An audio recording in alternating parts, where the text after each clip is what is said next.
ನಿನ್ನೆ ರಾಯಚೂರು ಮತ್ತು ಕೊಪ್ಪಳ ಜಿಲ್ಲೆಗೆ ಬರ ಅಧ್ಯಯನಕ್ಕೆ ನಮ್ಮ ತಂಡ ಹೋಗಿತ್ತು. ಪರಿಸ್ಥಿತಿ ಗಂಭೀರ ಇದೆ. ಬಿತ್ತನೆ ಮಾಡಿದಂಥ ತೊಗರಿಬೇಳೆ, ಜೋಳ, ಹತ್ತಿ ಈ ಎಲ್ಲ ಬೆಳವಣಿಗೆಗಳು ಕುಂಠಿತ ಆಗಿದೆ. ಮಧ್ಯದಲ್ಲಿ ಸ್ವಲ್ಪ ಮಳೆ ಬಂದಿರೋದ್ರಿಂದಾಗಿ ಹಸಿರು ಕಾಣುತ್ತೆ, ಆದರೆ ಬೆಳೆಯ ಬೆಳವಣಿಗೆ ಇಲ್ಲ. ಬೆಳೆ ಬೆಳವಣಿಗೆ ಇಲ್ಲದೇ ಇರೋದ್ರಿಂದ ಕಾಳು ಕಟ್ಟೋದು ಅಥವಾ ಈಲ್ಡ್ ಬರಲಿಕ್ಕೆ ಸಾಧ್ಯ ಇಲ್ಲ. ಕೆಲವು ಭಾಗಗಳಲ್ಲಿ ಕುಡಿಯೋ ನೀರಿನ ಸಮಸ್ಯೆಯೂ ಕೂಡ ತಲೆದೋರಿದೆ. ಸರ್ಕಾರ ಬರದ ಬಗ್ಗೆ ಮಾತಾಡ್ತಾ ಇದೆ.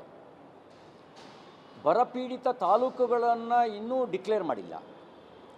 ಬರಪೀಡಿತ ತಾಲೂಕುಗಳನ್ನು ಡಿಕ್ಲೇರ್ ಮಾಡದೇ ಇದ್ದರೆ ಬರ ಪರಿಹಾರದ ಕ್ರಮ ಕೈಗೊಳ್ಳೋಕ್ಕಾದರೂ ಹೇಗೆ ಸಾಧ್ಯ? ಬರಪೀಡಿತ ಪ್ರದೇಶಗಳನ್ನು ಡಿಕ್ಲೇರ್ ಮಾಡದೇ ಇದ್ದರೆ ಪರಿಹಾರ ಹೇಗೆ ನೀಡೋಕ್ಕೆ ಸಾಧ್ಯ? ಬೆಳೆ ಸಮೀಕ್ಷೆ, ನಷ್ಟ ಆಗಿರೋ ಬೆಳೆ ಸಮೀಕ್ಷೆಯನ್ನು ಬರಪೀಡಿತ ತಾಲೂಕು ಅಂತ ಘೋಷಣೆ ಆದಮೇಲೆ ಸಮೀಕ್ಷೆ ನಡೆಸ್ಬೋದೇ ಹೊರತು ಅದಕ್ಕೆ ಮುಂಚೆ ಸಮೀಕ್ಷೆ ನಡೆಸೋಕ್ಕೂ ಸಾಧ್ಯ ಇಲ್ಲ.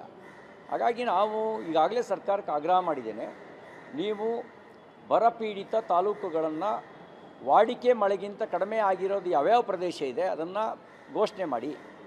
ಇಂಥ ತಾಲೂಕುಗಳು ಬರಪೀಡಿತ ತಾಲೂಕು, ಈ ಜಿಲ್ಲೆ ಬರಪೀಡಿತ ಜಿಲ್ಲೆ.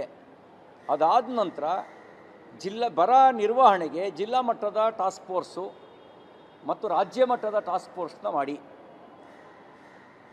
ಇದರ ನಂತರ ಎಲ್ಲಿ ಮೇವು ಬ್ಯಾಂಕ್ ತೆರಿಬೇಕು, ಎಲ್ಲಿ ಗೋಶಾಲೆ ತೆರಿಬೇಕು, ಅದಕ್ಕೆ ಬೇಕಾದಂಥ ಕ್ರಮ ಕೈಗೊಳ್ಳಿ. ಬೆಳೆ ನಷ್ಟದ ಸಮೀಕ್ಷೆಯನ್ನು ನಡೆಸಿ ನಷ್ಟ ಪರಿಹಾರವನ್ನು ಘೋಷಣೆ ಮಾಡಿ. ರೈತರ ಆತ್ಮಹತ್ಯೆ ಮಾಡ್ಕೊಂಡ್ಮೇಲೆ ಸತ್ನಂತರ ಕುಟುಂಬಕ್ಕೆ ಪರಿಹಾರ ಕೊಡೋದ್ರಿಂದ ಪ್ರಯೋಜನ ಇಲ್ಲ. ರೈತರ ಆತ್ಮಹತ್ಯೆಗೆ ಯೋಚನೆ ಮಾಡದಂತೆ ತಡಿಬೇಕು. ಅವರಿಗೆ ಆತ್ಮವಿಶ್ವಾಸ ತುಂಬಬೇಕು. ಅವರಿಗೆ ಆತ್ಮವಿಶ್ವಾಸ ತುಂಬಬೇಕು ಅಂತ ಹೇಳಿದ್ರೆ ನೀವೀಗ ಬೆಳೆ ನಷ್ಟದ ಸಮೀಕ್ಷೆ ನಡೆಸಿ ವೈಜ್ಞಾನಿಕ ಮಾದರಿಯಲ್ಲಿ ಬೆಳೆ ನಷ್ಟದ ಘೋಷಣೆ ಮಾಡಿ ನೀವು. ಅಥವಾ ಹೊಸ ಬೆಳೆ ಸಾಲ ಕೊಡ್ತೀವಿ ಅದನ್ನು ಘೋಷಣೆ ಮಾಡಿ. ಸಾಲ ಮನ್ನಾ ಮಾಡ್ತೀವಿ ಆ ಘೋಷಣೆ ಮಾಡಿ. ಆ ಘೋಷಣೆ ಮಾಡುವಂಥ ಕೆಲಸವನ್ನು ತಕ್ಷಣ ಮಾಡಬೇಕು ಅನ್ನೋದು ನಮ್ಮ ಆಗ್ರಹ ಇದೆ. ಇಲ್ಲದೇ ಇದ್ದರೆ ಹತಾಶೆಗೊಂಡಂಥ ರೈತ ದುಡುಕಿನ ನಿರ್ಧಾರ ತೆಗೆದುಕೊಳ್ಳೋದಕ್ಕೆ ಅವಕಾಶ ಆಗಬಾರ್ದು. ಅದಕ್ಕಾಗಿ ತಕ್ಷಣ ಕ್ರಮ ಕೈಗೊಳ್ಳಬೇಕು. ಮತ್ತು ಕೃಷಿ ಸಚಿವರು ಇಲ್ಲ.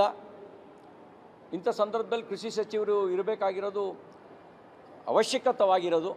ಹಾಗಾಗಿ ಈ ಕೃಷಿ ಸಚಿವರನ್ನು ತಕ್ಷಣ ನೀವು ಕೃಷಿ ಮತ್ತು ತೋಟಗಾರಿಕೆ ಇಲಾಖೆ ಸಚಿವರನ್ನು ನಿಯುಕ್ತಿ ಮಾಡಿ ಅವರು ಈ ಸ್ವಲ್ಪ ಯುದ್ಧೋಪಾದಿಯಲ್ಲಿ ಕ್ರಮ ಕೈಗೊಳ್ಳಿ ಅನ್ನೋದು ನಮ್ಮ ಆಗ್ರಹ ಇದೆ. ಗೊಬ್ಬರವನ್ನು ಕಾಳಸಂತಾಗಿ ಮಾರಾಟ ಮಾಡ್ತಾಯಿದ್ದಾರೆ. ಒಂದೊಂದು ಯೂರಿಯಾ ಚೀಲ 200-300 ರೂಪಾಯಿ ಹೆಚ್ಚಿಗೆ ಕೊಟ್ಟು ಕೊಳ್ಳಬೇಕಾದಂಥ ಪರಿಸ್ಥಿತಿ ಕೆಲವು ಭಾಗದಲ್ಲಿದೆ ಅಂತ ರೈತರು ದೂರು ಸಲ್ಲಿಸಿದರು.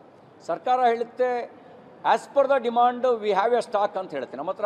ನಮ್ಮ ಹತ್ರ ಬೇಡಿಕೆಗೆ ತಕ್ಕಂತೆ ನಮ್ಮ ಹತ್ರ ದಾಸ್ತಾನಿದೆ ಅಂಥೇಳಿ. ಆದರೆ ಮಾರುಕಟ್ಟೆನಲ್ಲಿ ಕಾಳಸಂತೆಯಲ್ಲಿ ವ್ಯಾಪಾರ ಆಗ್ತಾಯಿದೆ ಅಂತ ಹೇಳಿದ್ರೆ ದಾಸ್ತಾನು ಎಲ್ಲಿಗೆ ಹೋಗ್ತಾಯಿದೆ? ಬ್ಲ್ಯಾಕ್ ಮಾರ್ಕೆಟಿಗೆ ಕೊಡ್ತಿರೋರು ಯಾರು? ಇವ್ರು ತಲೆದಂಡ ಆಗಬೇಕಲ್ಲ ಈ ಬ್ಲ್ಯಾಕ್ ಮಾರ್ಕೆಟಿಗೆ ಕೊಡ್ತಿರೋರು.